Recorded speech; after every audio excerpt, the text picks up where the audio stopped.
deadly twister of 99 hits parts of the tri-state, and boy did it hit hard.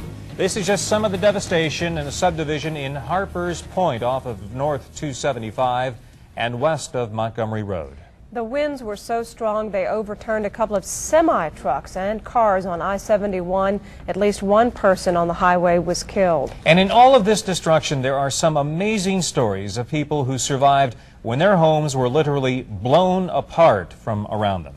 Good afternoon. If you've been tuned in to Channel 9 at all this morning, you know that a tornado ripped through the tri-state very early this morning. In its path, the storm killed at least 4 people, homes destroyed, trees and gas pumps uprooted, and cars overturned.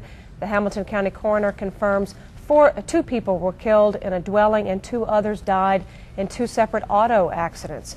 We want to update you now on those killed and injured in the storm. 12 to 15 patients are being treated at the Jewish Hospital in Kenwood. 5 of those are seriously injured. And Bethesda North Hospital has seen some 16 patients come into their emergency room. Most have been released. Our Lynn Giroux is live now in Montgomery with a look at the damage to dozens of homes in that area. Lynn?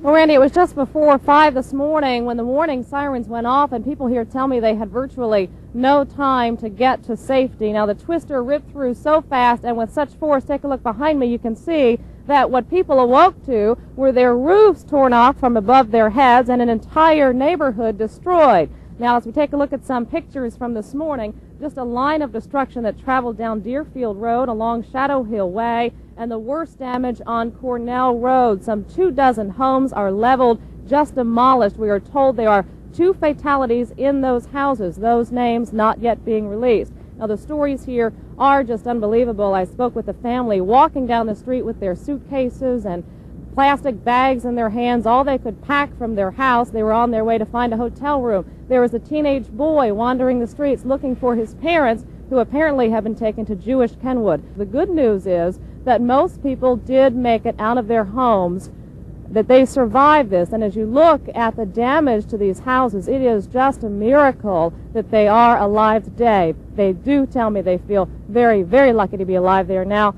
sorting through the rubble, trying to salvage what they can. And again, just happy that they are still here. This is just, they're all still in shock out here in Montgomery. Reporting live, I'm Lynn Giroux. Now back to you. And with Clyde Gray, who has been out looking through the damage throughout the morning. Clyde, you're in Montgomery near Sycamore High School? Yes, I am on Cornell Road, which is where there was a tremendous amount of damage and devastation here. You have to see it to believe it, and we don't want to encourage people to come do that. But I can tell you that in all the years that I've been covering tornadoes, I have never seen one to do quite this much damage. We've been led to understand the Urban Search and Rescue Team has been through at least twice, just through this immediate subdivision behind us. And as they've been through, they've discovered that there were about 68 homes that were damaged in just this immediate small area. Of that 68, we were told that over half of those homes were torn open, and that about 1/3 of those homes were just flat demolished. As I walked through, I saw one. There was nothing left but the fireplace in that particular home. This was a storm, of course, that kind of skipped around this community and this neighborhood. But given that level of damage, Bill Price is going to show us some survivors who are counting their blessings.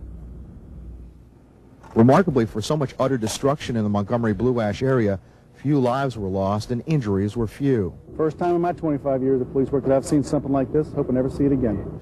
Across from Sycamore High School, the Cole family surveyed what was once their neighborhood and their home. Jill Cole remembers being awakened by a warning siren at 5 a.m. and then scrambling to a basement with her husband, 3 younger sons, and their dog.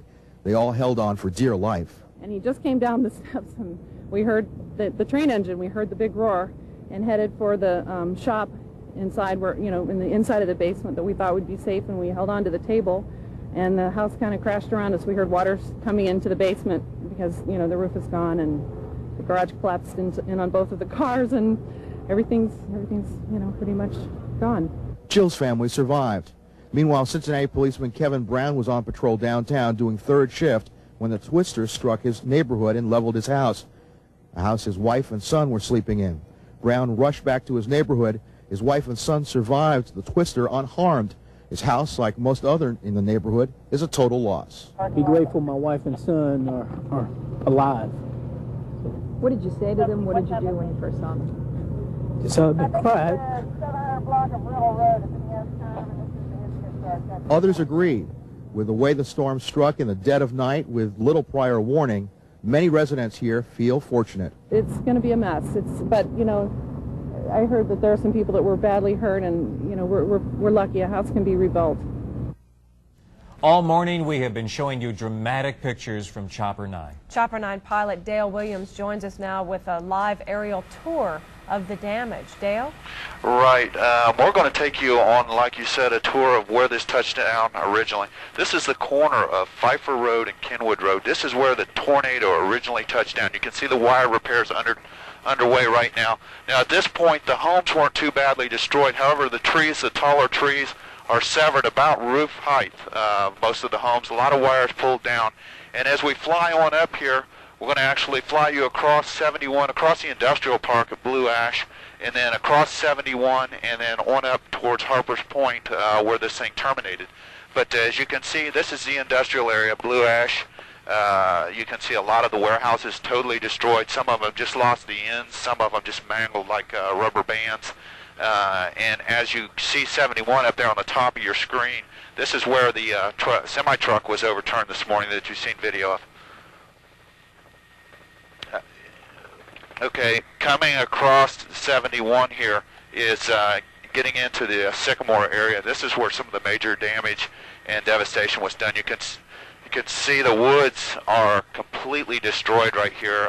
The trees were green yesterday afternoon, and you can see all the leaves have been stripped, all the branches have been stripped, and the trees have been swirled all the way through this track. And then just beyond that is where some of the real major household damage starts.